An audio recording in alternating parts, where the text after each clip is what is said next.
14-4 ও 2 ছক্কায় রাজশাহীর মাটিতে ব্যাটিং সামর্থ্য দেখালেন আকবর আলী। বুঝিয়ে দিলেন টেস্ট নয় ওয়ানডেতেও তিনি কতটা কার্যকরী। ব্যাট হাতে আরও একবার ঝড়ো innings খেললেন Tarun Jisan Alam.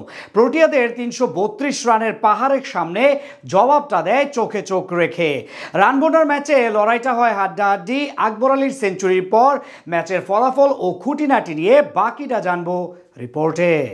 Akbar Ali, the one man army of Bangladesh emerging team.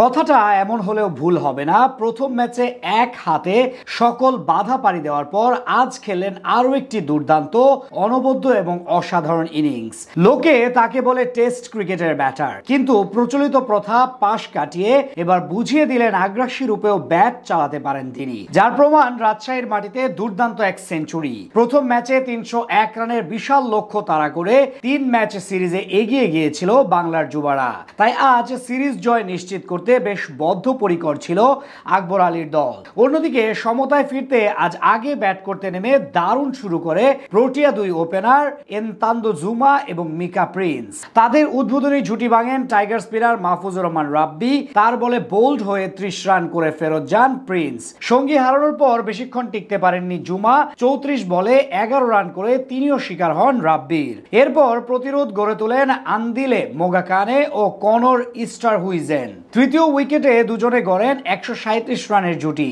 মোগাকানে 63 বলে 55 রান করে বিদায় নিলেও ইস্টারহুইজেন চলে যান শতকের কাছাকাছি।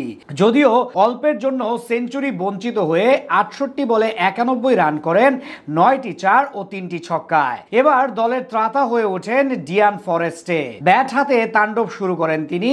শেষ পর্যন্ত তার 59 বলে 96 রানের ইনিংসে ভর করে নির্ধারিত 50 ওভার শেষে 332 রানের পুঁজি পায় দক্ষিণ আফ্রিকা ইমার্জিং দল। জবাব দিতে নেমে বরাবরের মতো আজও আগ্রাসী মেজাজে ব্যাট চালাতে থাকেন তরুণ পাওয়ার হিটার জিসান আলম। যদিও অন্য প্রান্তে বেশিক্ষণ টিকতে পারেননি আগের ম্যাচের নায়ক মফিজুল ইসলাম রবিন। মাত্র 10 রান করে তিনি ফিরেন সাজঘরে।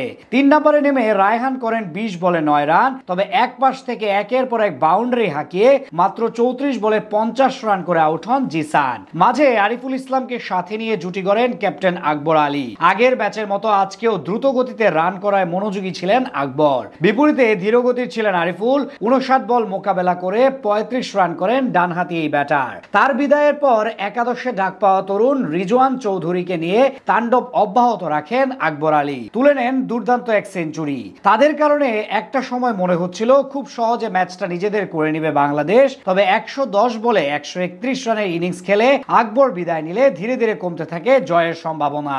শেষ পর্যন্ত 41 বলে 37 রান করে রিজওয়ান আউট হলে পুরোপুরি আশাহত হয় ভক্তরা। ফলে 10 রানে ম্যাচ জিতে সিরিজ সমতায় ফিরে যায় প্রোটিয়ারা।